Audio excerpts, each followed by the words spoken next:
Last வீடியோவில் நம்ம ஆ ரெண்டுமே பார்த்தோம். தமிழில் எப்படி எழுதுறது, ஹிந்தியில் எப்படி எழுதுறது.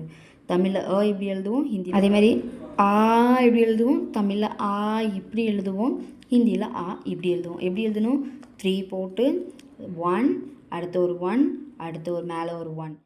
இப்போ லாஸ்ட் வீடியோவில் நான் சொன்னேன் அனார். அனார்னா என்ன, நீங்களே கண்டுபிடிங்க பார்ப்போம் அப்படின்னு சொல்லியிருந்தேன். யாருமே கமெண்ட் எதுவுமே போடலை.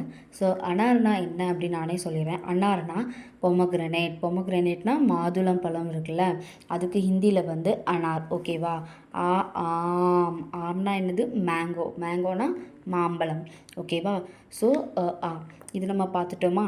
இதுக்கு அடுத்த இப்போ நம்ம இந்த வீடியோவில் அதுக்கு அடுத்த லெட்டர் பார்க்க போகிறோம். அடுத்து தமிழில் ஆக்கப்புறம் என்ன வரும், ஈ. அடுத்து ஈ 2 வருமா. இப்போ இந்த ஈ எப்படி ஹிந்தியில் எழுதுறதுன்னு பார்ப்போம்.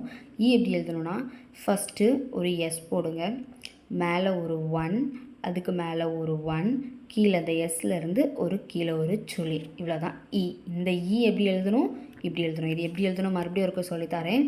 ஃபஸ்ட்டு ஒரு எஸ், அதுக்கப்புறம் மேலே ஒரு 1, மேலே ஒரு 1, கீழே ஒரு சுழி. இப்போ இந்த ஈ எப்படி எழுதணும்னா, இதே தான், எஸ் போடுறீங்க, மேலே ஒரு 1, இந்த பக்கம் மேலே ஸ்லீப்பிங் லைன், அடுத்து கீழே ஒரு சுழி.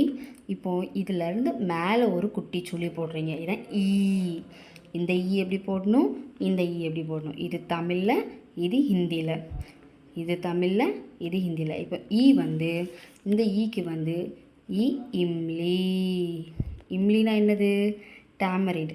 டேமரிண்ட்னா என்னது, புளி இருக்குல்ல, புளி தான் டேமரிண்ட். ஓகேவா. இந்த ஈ வந்து இமாரத்.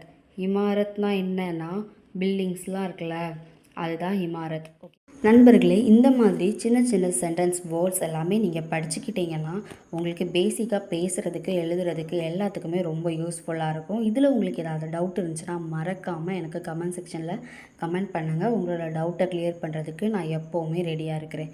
நன்றி, வணக்கம். உங்களுக்கு இந்த வீடியோ பிடிச்சிருந்தால் லைக் பண்ணி, ஷேர் பண்ணி, கமெண்ட் பண்ணுங்கள். தேங்க்யூ.